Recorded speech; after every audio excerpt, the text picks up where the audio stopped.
let's begin reviewing the class activity, the offer to purchase and contract scavenger hunt we just completed. All right, folks, welcome back.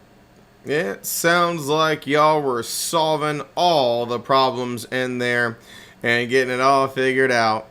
And we're going to go over it and make sure you are feeling more than comfortable with all the different things within. And then, of course, we are going to also go over the contract in its entirety to make sure that you are familiar with every single piece of the offer to purchase and contract standard form 2T. And then, of course, we will go into other things as well, like the DDRA, the different agreements that you could potentially be utilizing, how to use them, things to be aware of, and everything in between.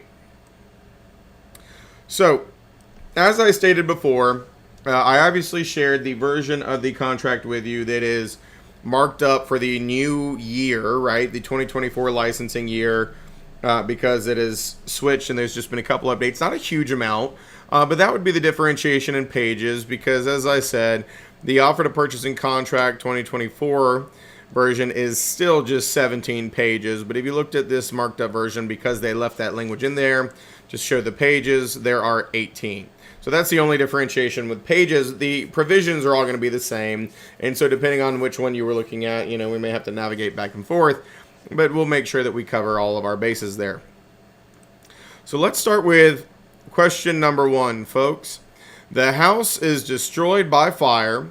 Who holds the risk of loss? Let's start there.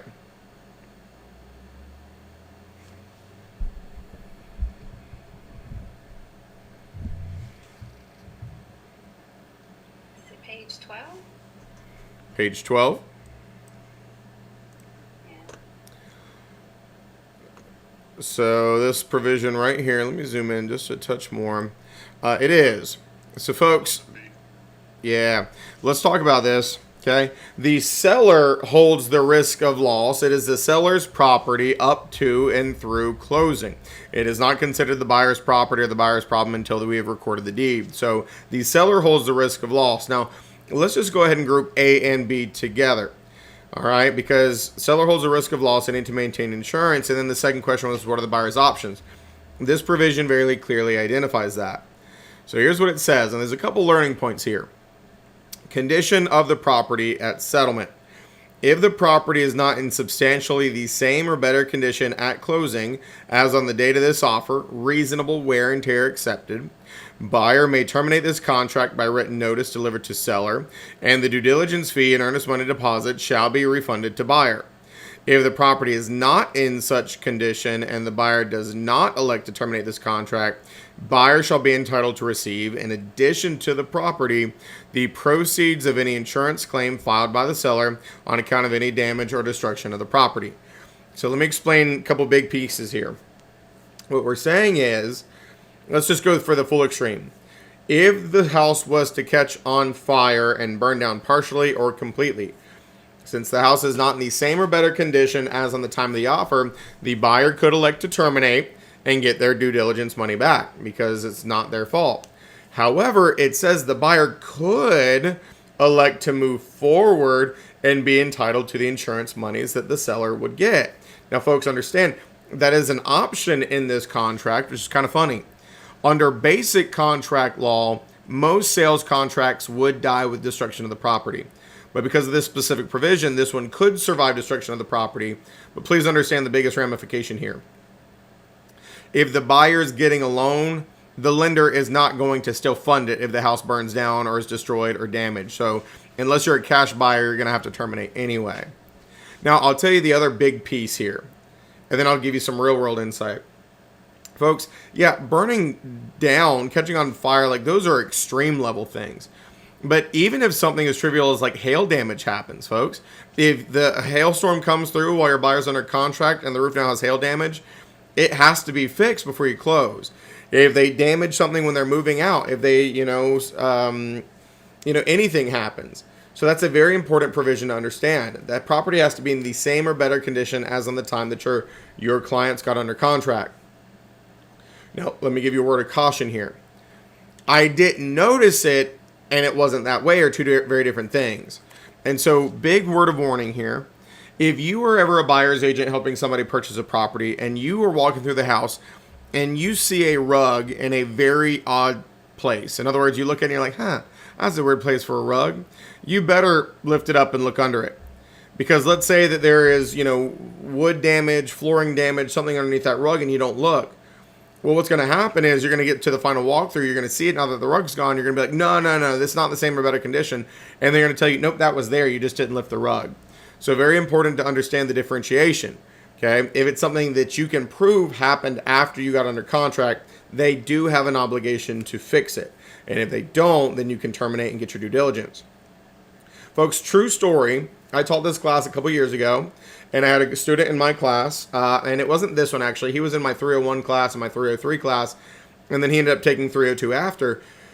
But he called me up one day and he asked for some advice, and this is true story. He said, Seth, I got a weird situation. I said, what you got? He said, I have a client who was under contract to buy a property. Turned out to be an estate thing, and so closing's taking a lot longer than we anticipated. And so we negotiated a buyer possession before closing, meaning the buyer got to move in and they were waiting on the estate stuff to get cleared up before they could buy the house. And apparently while his buyer was renting the house leading up to closing, the house caught on fire, apparently due to some old faulty wiring. And he comes to me and he says, well, Seth, they don't want to buy it anymore. Even though they're like renting and living in it, there's faulty wiring. This is, some red flags. They don't want to buy it. And I said, listen, I'm not an attorney. Can't tell you what to do legally. I said, but you should probably take a hard look at the offer to purchasing contract, specifically provision 11. Because unless you have something in the lease agreement to the contrary, the property is no longer in the same or better condition, reasonable wear and tear accepted. And he looked at that, he talked to his BIC, and they got out of it. Completely scot-free. They were able to terminate, get the due diligence money back, broke the lease, moved out. No repercussions for his clients. So this is a very important provision to understand. Because it's kind of means a couple different things for your clients. Now, of course, B says risk of loss. The risk of loss or damage by fire or other casualty prior to closing shall be upon seller. Seller is advised not to cancel existing insurance on the property until after confirming recordation of the deed. Now, this is why we're not supposed to give the buyers the keys until the deed is recorded. Technically, it's still the seller's house, and their homeowner's insurance is covering it up until the recordation of the new deed in North Carolina for the buyer. So imagine we give the keys early to a buyer. They go in, they pop some bottles, celebrate, they accidentally catch the house on fire. Now there's going to be a fiasco of trespassing, insurance claims, whose insurance is covering it. So very important provision there. How about the next one? May the seller keep their wood stove insert when they move? Page four, yeah. Go ahead, I'm sorry, go ahead. 2B. Page 4 2B.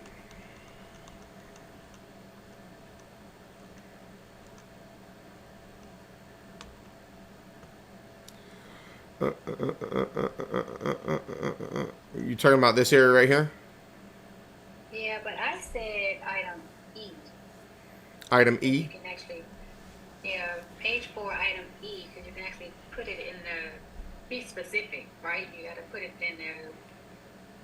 Yeah, let's talk about it. If you look right here, and I'm going to zoom in just a touch more, it says fireplace insert, gas logs or starters, attached fireplace screens, and wood or coal stoves. So the quick answer is, well, yeah, it's a fixture, but the question we're answering is, well, can the sellers keep their wood stove when they move? Yes, but only if they put it in as an exclusion under items that do not convey. So if they don't name it, they have to leave it. If they do name it as an exclusion and all parties agree, can they take it with them? Sure, absolutely. It's very important, like we said, to have these conversations about fixtures versus personal property, always. How about the next one? This is one of my favorite discussions to have. What are the seller's options if they don't wish to take the treehouse they built?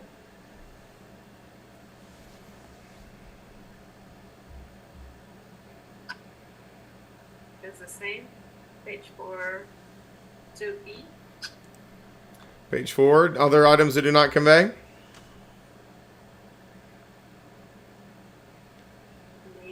Maybe. What do you think? If they do not want to take They don't want to take it.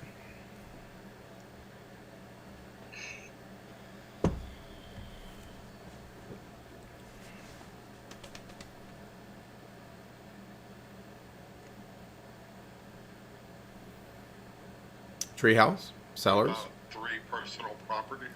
personal property. So down here, where it says we're going to give it to the buyers, well, okay, let me just play devil's advocate here. What if the buyers don't want it? And I have I also want to tear it down. Yeah. Who's going to tear it down? the You seller. have, yeah, the seller has to hire someone. Well, they have to. Well, they don't have To to. remove it. Nah. Yeah. Well, how do you ask them to take it down? Actually had something like this in a house I sold where I had to remove stuff that they didn't want on the property. Yeah, it happens a lot. So let me help you out with a couple of things here, folks. Every single time I teach this class and ask this question, a lot of students will try to point out these sections right here. And so here's the first one. They'll say landscape and or outdoor trees and plants except in movable containers, raised gardens, landscapes, foundation, lighting, outdoor sound systems, permanent irrigation systems, rain barrels, landscapes, water features. Well, a lot of students will say, well, Seth, the tree's the fixture. It's on the tree. It's a fixture. It stays. Then I've got other students who say, well, no, it's under this one. Basketball goals and play equipment permanently attached or in ground. But here's my question to you. Does it say tree house? No. And so couldn't you argue it that it is, and couldn't you argue it that it isn't? And the thing that I've been telling you, the whole theme of post-licensing 302 is you have to make contracts stupid proof.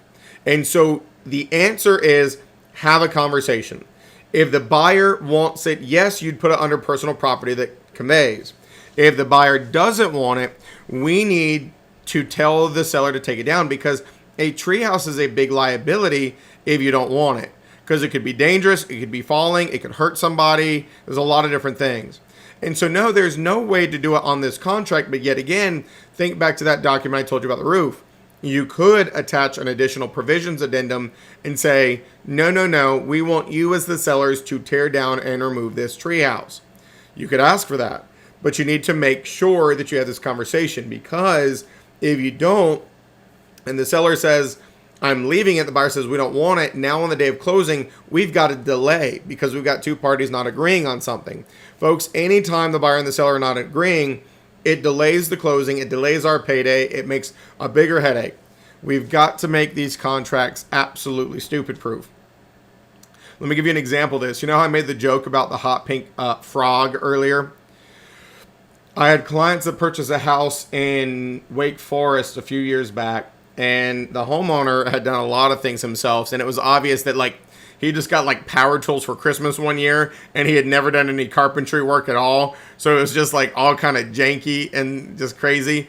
And so in the daughter's bedroom, I'm assuming it was the daughter's bedroom, it was hot pink, but it had a bunk bed that was built onto the wall that the seller obviously built themselves.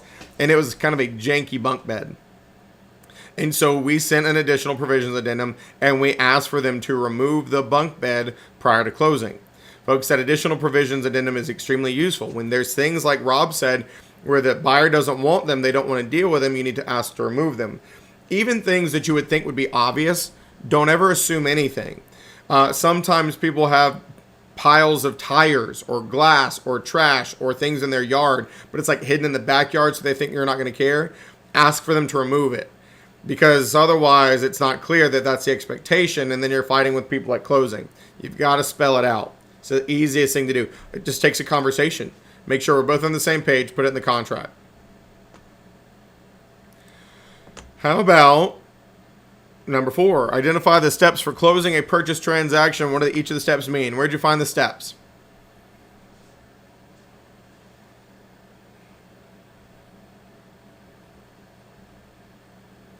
Page 3, item 1M. Right here. M, closing. Yes. The completion of the legal process, which results in the transfer of title to the property from seller to buyer, which includes the following steps. 1, the settlement defined above. 2, completion of a satisfactory title update to the property following the settlement. 3, the closing attorney's receipt of authorization to disperse all necessary funds. And 4, recordation in the appropriate county registry of deeds and deeds of trust, if any, which shall take place as soon as reasonably possible for the closing attorney after settlement. So when we're talking about closing, folks, closing really is recordation of the deed. Of course, all these steps lead up to it. And then, as we said, the settlement is defined above. That is the meeting where all parties go to sign their documents. Okay, so that is the closing steps. How about 5? What items are prorated at closing? Page 12, item 10, prorations and adjustments. Page 12, item 10, prorations and adjustments.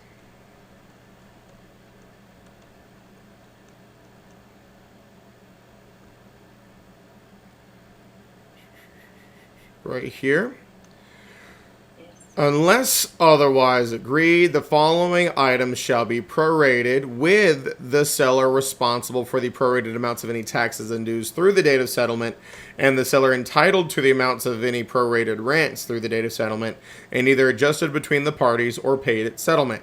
And so we have taxes on real property, taxes on personal property, rents, and dues are all prorated. Now, let me ask you this. When do you think we would be prorating taxes on personal property?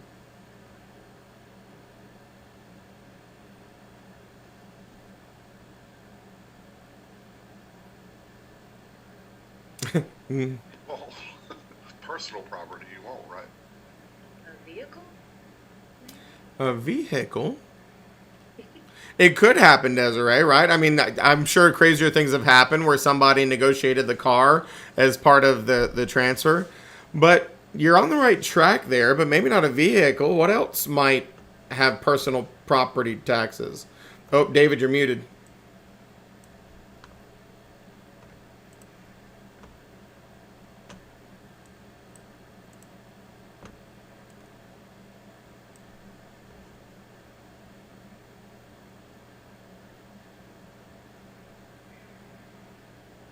If the house was furnished? Well, if the house was furnished, but you don't pay annual property taxes on furnishings. Those are one of those things that don't have recurring, yeah. How about a manufactured home, folks? Manufactured homes, remember we said, start as personal property, and if they've not been converted to real property and they're conveying, then you would be dealing with prorated taxes for that manufactured home. So not as common, but it can happen. Could be a car, could be a boat, could be a manufactured home. But the taxes on real property, those annual ad valorem taxes, rents, and HOA dues. Now, folks, it had some very specific language in there, but the easiest way to think of it is the seller owns the day of closing in North Carolina, good, bad, or otherwise.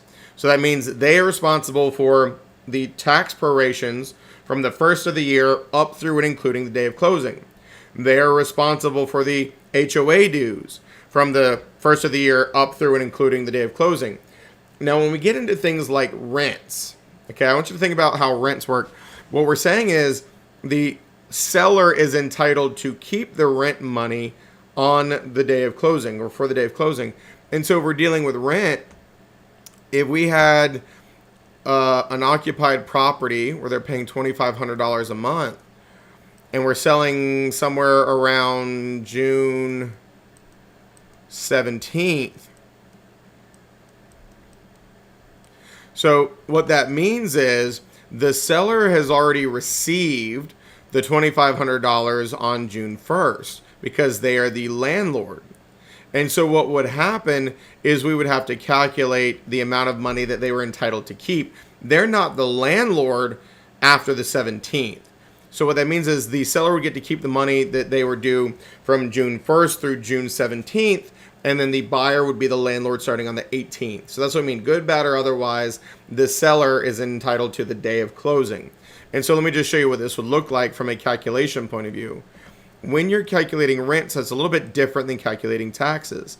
So you would take your $2,500 a month in rent, divided by the 30 days that June has to figure out how much somebody would be entitled to each day, which in this example that I just gave you would be 83.33 a day. And so then you could do it one of two ways. You could calculate the amount that the seller is entitled to keep and then subtract it out, or you could calculate the amount of days the buyer is entitled to. So let's do it that way. If there are 30 days in June, the seller is entitled to 17 of those days in June. That means the buyer is entitled to 13 days of rent money. And so it'd be 13 days times your 83.33 a day. So of the $2,500, the seller would have to give the buyer $1,083.29 of it.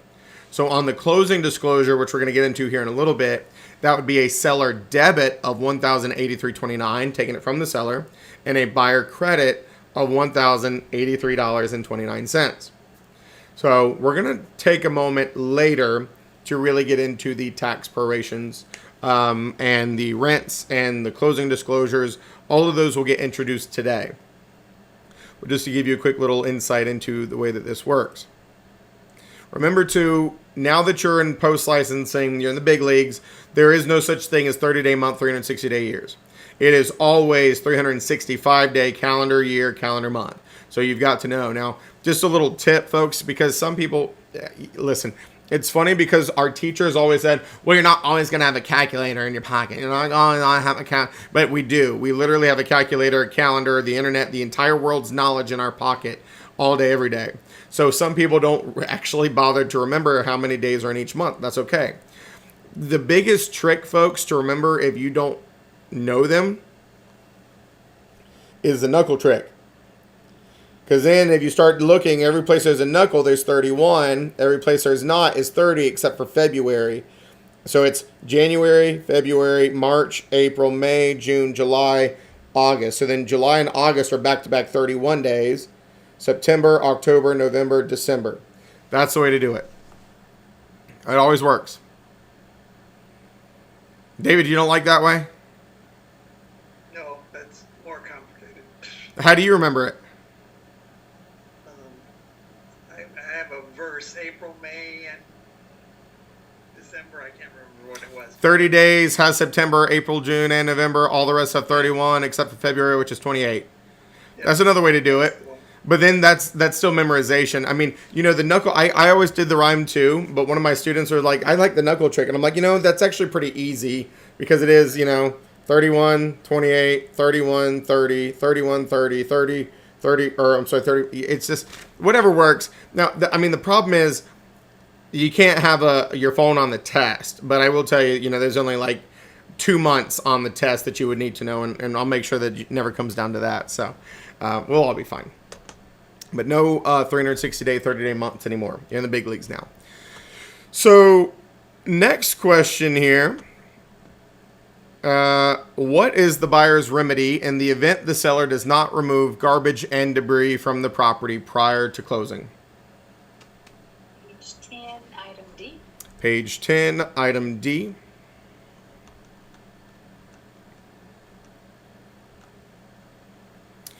So right here, this says removal of seller's property. Seller shall remove by the date possession is made available to the buyer all personal property which is not a part of the purchase and all garbage and debris from the property. And so if you didn't notice, this is listed under what we call seller's obligations. And so it is part of the set of promises that are made in this contractual obligation. Which means if the seller fails to remove it, the seller would be what? In violation or In breach. in breach. There you go. And so the other piece that comes into play is the remedies section. So if you go down to provision 23 where it talks about remedies, if you look at a breach by seller, in the event of a material breach of this contract by seller, buyer may, 1, elect to terminate this contract as a result of such breach and shall be entitled to return of both the earnest money deposit and the due diligence fee. together with the reasonable costs actually incurred by the buyer in connection with the buyer's due diligence cost. Or 2, elect not to terminate and instead treat this contract as remaining in full force and effect to seek the remedy of specific performance. So let me give you a couple big insights here. If the seller breaches the contract, it means that you can terminate as the buyer and you can get your due diligence money back. You can get your earnest money back. And then you can also look at the seller and say, get out your checkbook and write me a check for every dime I've spent in due diligence. The $500 home inspection, the $600 survey, the $90 pest inspection, the $300 septic inspection, every dime I've spent, you've got to reimburse me. It's not pretty to be a seller in breach. And that's if they elect to terminate. The other thing is they could take you to court and sue you for specific performance. Now, here's the other thing to realize. We're talking about remedies in regard to people not removing trash or debris. Folks, let me give you a tip here. Your biggest amount of leverage as a buyer's agent and a buyer is to just not close until you get what you want. Because I promise you this, you will have a situation where you are going to do your final walkthrough and there's some crap in the house that's not supposed to be there. Bags of trash, cans of paint, tires, something. And here's what you do. You ready for this? You pick up the phone. Now, obviously, you got to make sure your buyer's okay with this plan. You pick up the phone, you call the listing agent, you say, hey, we just got there for the final walkthrough. There's some bags of trash, there's some this, there's some that. We're not signing crap until you come or the sellers come and they remove this from the house. Because the sellers aren't going to get a dime until you close. And so that's how you really strong arm them into getting it. Now, is that always going to work? No. Sometimes the sellers have moved away and they can't come get it. But if the sellers are gone, guess who's probably going to end up coming to get it? The listing agent. You know what they're going to do? I always like to, shots fired. They going to get in their black pre-owned Mercedes, okay? And they going to drive down there. And they going to move their for sale signs in the backs of the trunk over. And they're going to grab those bags of trash. They're going to throw them in there. And they're going to take them to the dump. Because they also don't get paid. And right now, their sellers are in breach. And it could end up terminating the contract. That's your biggest thing to do in order to get what you want. Now, yet again, it doesn't always work. And then that's where you have to decide. Folks, are most people probably going to terminate over a bag of trash or two? No. But it is still a legal obligation of the seller to have them removed. And so you want to try to get, the best result for your client. Now, if the listing agent won't do it, if the seller won't do it, and your buyer wants a house, guess who might be doing it? In order to make your buyer happy, you might now be going over there just being like, well, they're just jerks and we don't want to deal with them, but I want you to be happy. You just got to do what you can do. But the biggest leverage you have is by not closing. Once you've closed, you're screwed. Nobody's coming back to get anything. I don't care what they tell you. Because there's actually a provision in here that says when you close, you've accepted the home in its then current condition.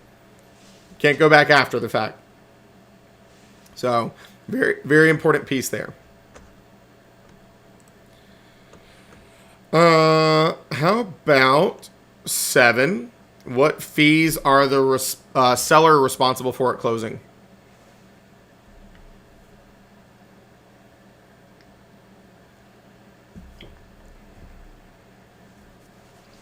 We had like page 9. Page Went over to page 9 and 10. Okay. Seller's obligations. Talks about, conveying clear title access to the property. Right here is really where it starts. Deeds, taxes, and fees. Seller shall pay for preparation of a deed and all the documents necessary to perform the seller's obligations under this contract, and for state and county excise taxes and any deferred, discounted, or rollback taxes and local conveyance fees required by law. Also, if we negotiate any seller-paid closing costs, they would be responsible for paying that. Any seller shall pay any charges by an owner's association or a management company or vendor as the agent of the association under paragraph 9A of this contract. Payment of any special assessments. Now, folks, special assessments, let's talk about this. This contract states that the seller is responsible for paying all confirmed special assessments. If they are confirmed, they're in place, they're the seller's responsibility. Any proposed special assessments, meaning they're not in place yet, but there's a discussion for them, that's the buyer's obligation. So seller shall pay in full at settlement all special assessments that are approved prior to settlement, whether payable in a lump sum or future installments, provided that the amount thereof can be reasonably determined or estimated. The payment of such estimated amount shall be the final payment between the parties. Seller is responsible for any late listing penalties, any negotiated repairs or improvements, if they agree to pay for a home warranty, certain charges by the owners association, right? Fees incurred by seller in completing the residential property and owners association disclosure statement, and resale or other certificates related to the proposed sale of the property. And then, of course, their portion of prorated taxes and HOA dues. About 8, what options are open if the loan doesn't close by the settlement date?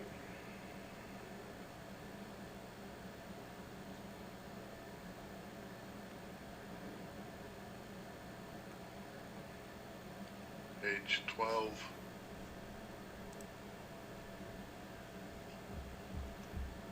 So it is 12-12. 12. Yeah. There you go. Couldn't read my own handwriting. It's all good, man. I do that all the time. Folks, this is an incredibly important provision. Okay? It says delay in settlement / closing. This paragraph shall apply if one party is ready, willing, and able to complete settlement on the settlement date. We call that person the non-delaying party. But it is not possible for the other party to complete the settlement by the settlement date. We call that person the delaying party. In such event, the delaying party shall be entitled to a delay in settlement and shall give as much notice as possible to the non-delaying party and closing attorney. If the delaying party fails to complete settlement and closing within 7 days of the settlement date, including any amended settlement date agreed to in writing by the parties, then the delaying party shall be in breach, and the non-delaying party may terminate this contract and shall be entitled to enforce any remedies available to such party under the contract for this breach. So, let me explain this. Let's say that you had in the contract that the closing date was July 7th of 2024. And let's say that your buyer didn't have clear to close yet, and it's now today, July 9th. You are 2 days past your settlement date. And so what that means is you are now a delaying party and the clock has started. No, you're not in breach of contract yet. The seller cannot terminate. But there is only a 7-day window. So what that means is as long as you can close by July 14th, you're not in breach of contract. Now let me give you some other very important key pieces here. I want you to notice this part right here.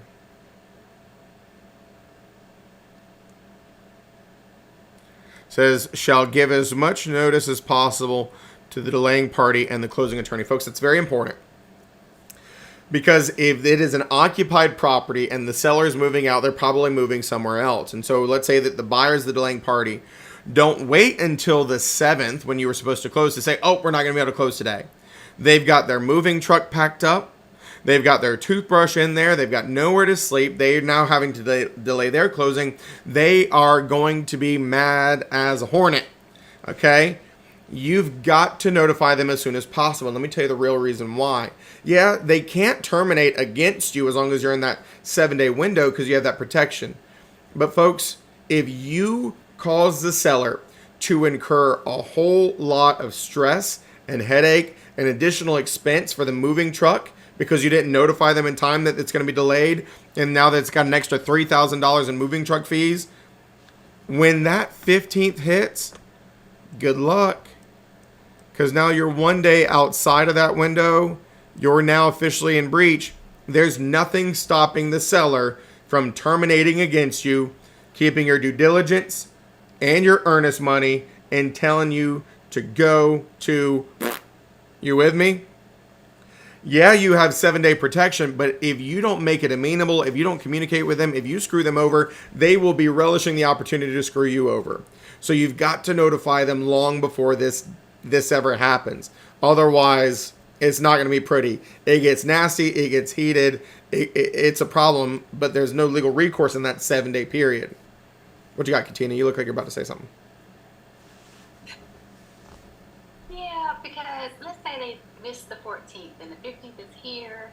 We've all packed up. We're ready to go. We're ready to move to our next property.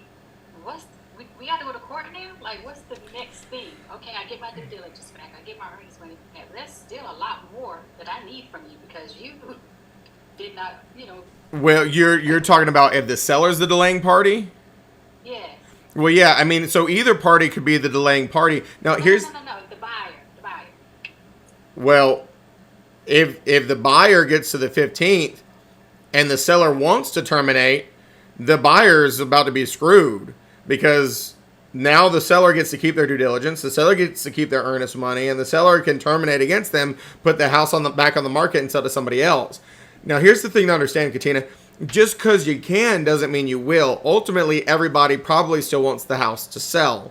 So when it hits the 15th, could the seller still allow you to have more time? Yes.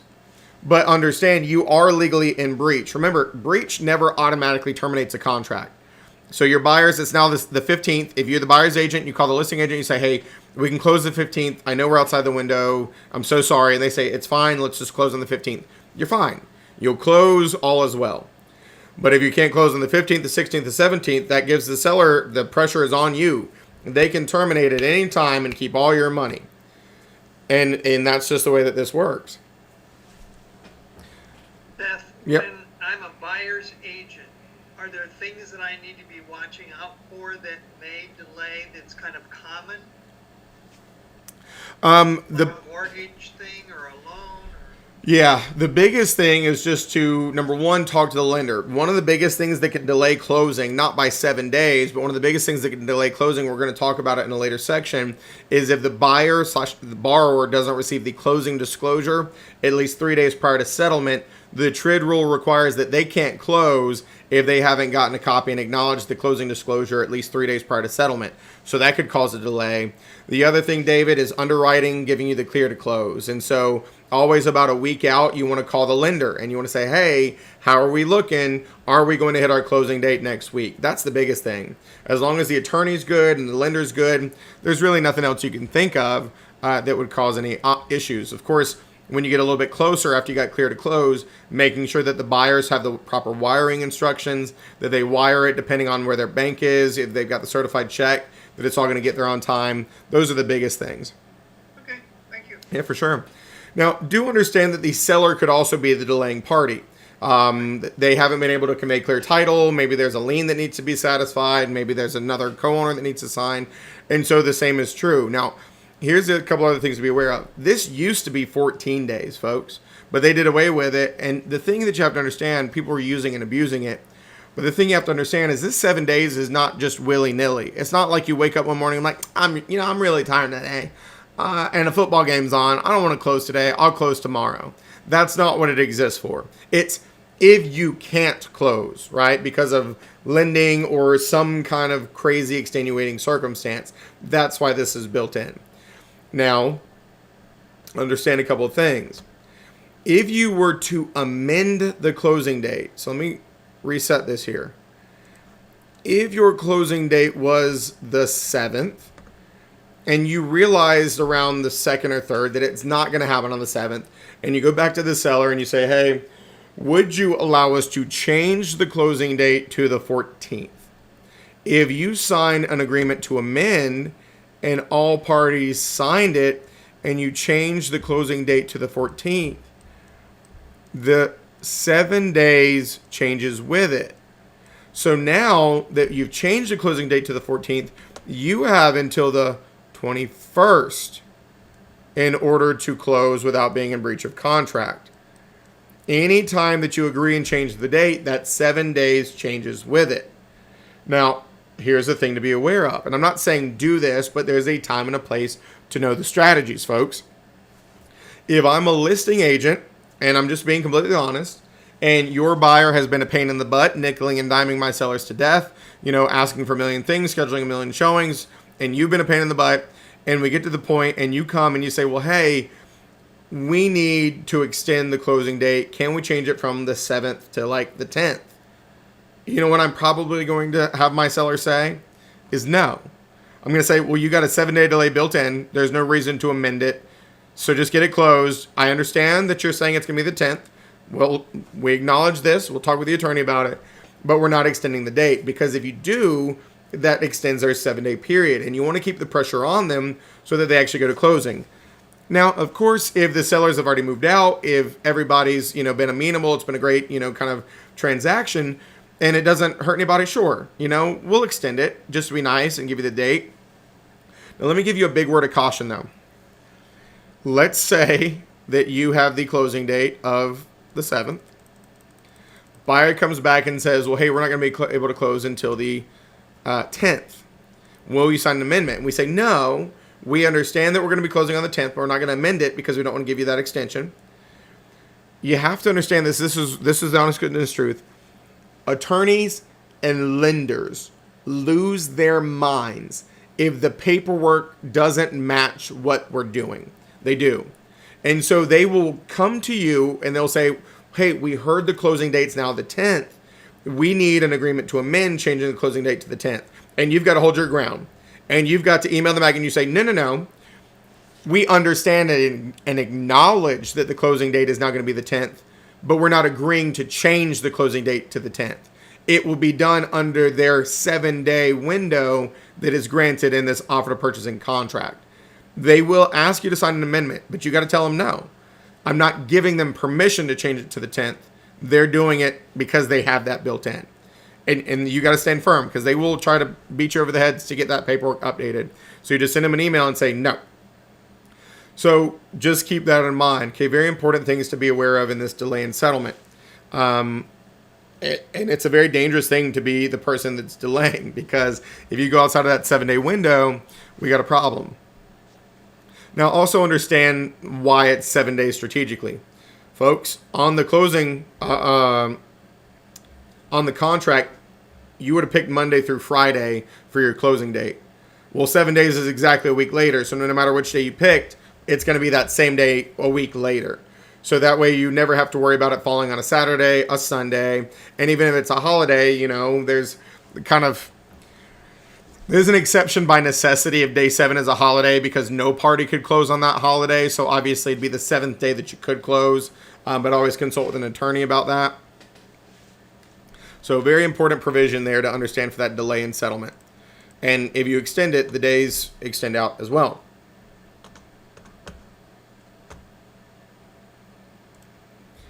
About the next one here. What fees are the buyers responsible for at closing?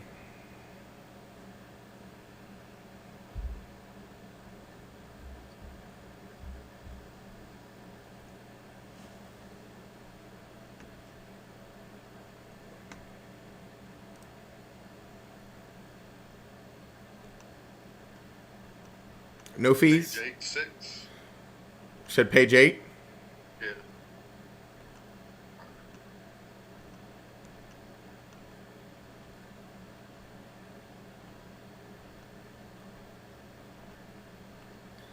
Buyer's obligations, responsibilities for certain costs.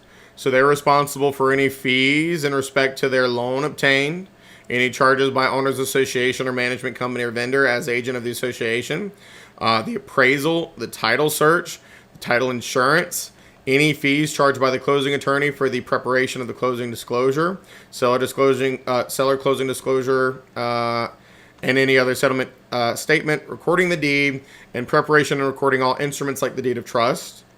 Of course, it also has their prorated amounts later down below, and then, of course, any other particular cost associated with it, all the buyers. Folks, there is this understanding that certain things are the buyers and certain things are the sellers. And this is going to be a really big conversation as we get into the closing disclosures in a moment. So when we're talking about the buyer's title search and things of that nature, that's all grouped into just what we call attorney fees. So the buyer would pay attorney fees as a buyer debit. Well, the seller side is called deed prep. It's the attorney drafting the deed or preparing the deed for transfer to the new owner. So seller's attorney costs are called deed prep. Buyer's attorney costs are called attorney fees or attorney costs. And that includes the title search. Of course, there is separate costs for your title insurance policy, both the lender's and the owner's policy. The, any interim interest, any prepaids for your escrows, your taxes, your insurance, your things of that nature. So there's a lot of different costs, and we're going to start looking at those when we get into the closing disclosures here in a little bit. How about 10? What happens if the buyer fails to deliver the due diligence money and or earnest money?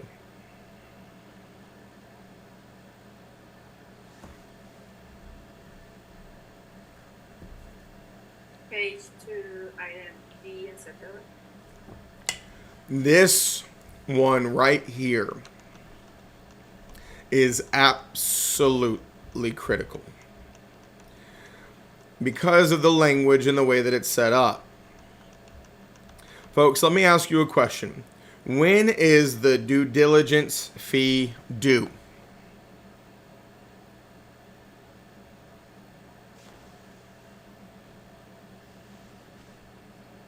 Contracts accepted or The effective date, which is the day that we have formed a contract. When is the earnest money due?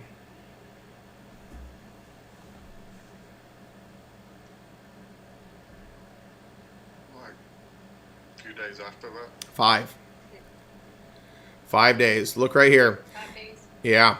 If you look at page 1, due diligence fee made payable and delivered to seller on the effective date by cash, personal check, official bank check, wire transfer, or electronic transfer like Zelle, Cash App, or something like that.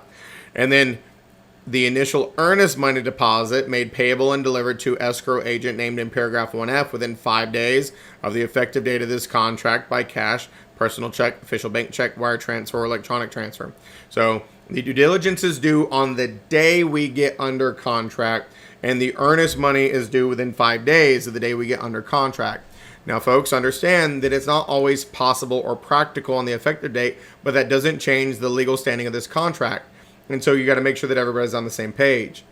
So here's the provision that Carla was just telling me about. If you look at the very top of page 2, should the buyer fail to deliver either the due diligence fee or any initial earnest money deposit by their due dates, or should any check or other funds paid by buyer be dishonored for any reason by the institution upon which the payment is drawn, meaning they cancel the check or it bounces or something like that, buyer shall have 1 banking day after written notice to deliver cash, official bank check, wire transfer, or electronic transfer to the payee.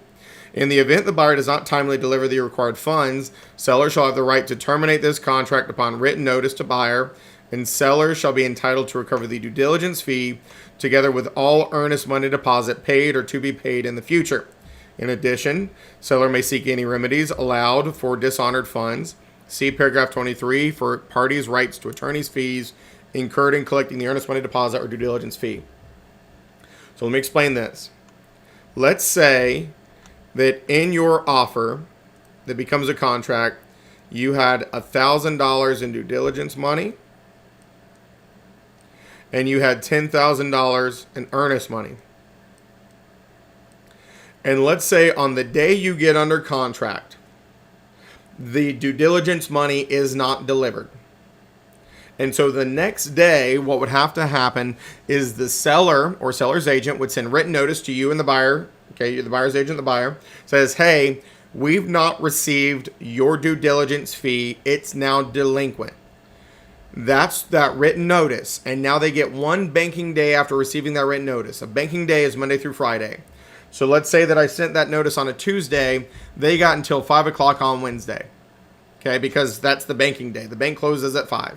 So as well, I mean, I guess technically they could give it to me on, the end of the day. But the problem is, folks, let me show you the other reason why that's an issue.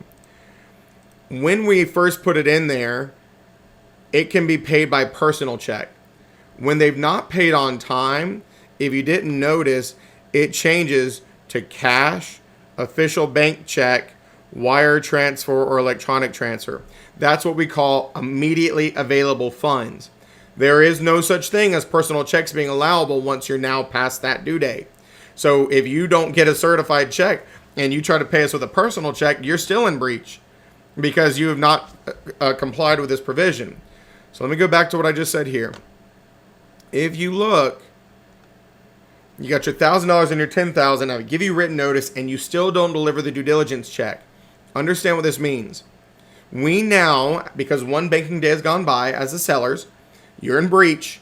We can send you a unilateral termination saying that we're terminating because you did not deliver the money on time. And now, instead of being just entitled to the $1,000, you have to pay us $11,000 because you didn't deliver the due diligence money. And if you don't willingly hand over the $11,000 after we terminate, we can and will take you to court for the $11,000, and we will win. And you will also have to pay our court costs. Notice how that language is written, folks. It says, seller shall be entitled to recover the due diligence fee together with the earnest money deposit paid or to be paid in the future.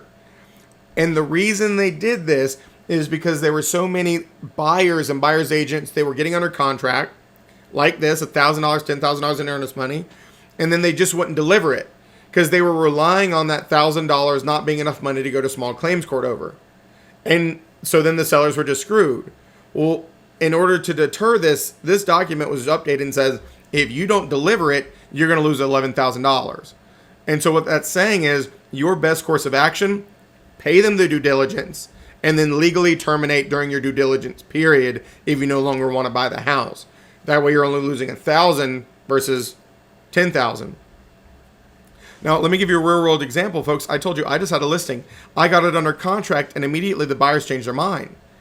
And it was, I don't know, $3,000, I think, in due diligence and $8,000 or $5,000. I can't remember in earnest money. It was very, I mean, it was a lot, but it was a modest amount all in all. And so they were under contract. And so they tried to negotiate with us. Like, well, would you accept, since we just changed our minds and we just got under contract, would you accept less than the due diligence we agreed upon? I said, no. Have you read the contract? I said, you give us our $3,000 or you're going to owe us all of it because we'll give you the written notice. And basically what he threatened to do was hold the contract hostage. He said, well, if you want us to just go ahead and terminate and so that way you can put it back on the market, would you accept less than? And I emailed him back and I said, well, hey, listen, I hope you're not suggesting that you'll hold the contract hostage because now that you admitted that you're going to terminate, it would be unlawful to do that. And I'd be happy to have my attorney reach out to you. Furthermore, if you don't deliver it, you will end up owing us $8,000 versus the $3,000. You know what his response was? I'll get you the $3,000 tonight. I mean, you've got to understand how this works because there will people that if you're smarter in the contracts, you will win. You've got to know what's legally written in there. And if you don't, that's where your clients get in big trouble. You've got to know these provisions and how to protect your clients. But it's a bad thing. I'll tell you another funny story here. I had a really sharp student who came through my classes, and she took my 301 and she took my 303. And she texted me one time for some advice on a due diligence fee. And she said, well, Seth, I got under contract for my buyers, but they're out of town, and I'm not going to be able to get the due diligence check from them until they get back into town. Is that a problem? And I said, oh my God, yes, it's a problem.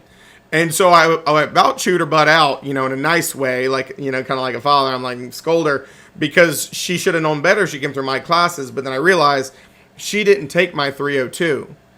She took an at your own pace 302 because of time constraints. And so I picked on her. I said, this is why you should have taken my 302 class because you would have learned this. And I explained if you had a conversation between the seller and the buyer and they were in agreement that was okay, sure, you're fine because they're not going to send you that written notice. But if you can't get it for 6 days after you're under contract and they send you the written notice today, you're screwed because one day later they can come after you for both due diligence and earnest money.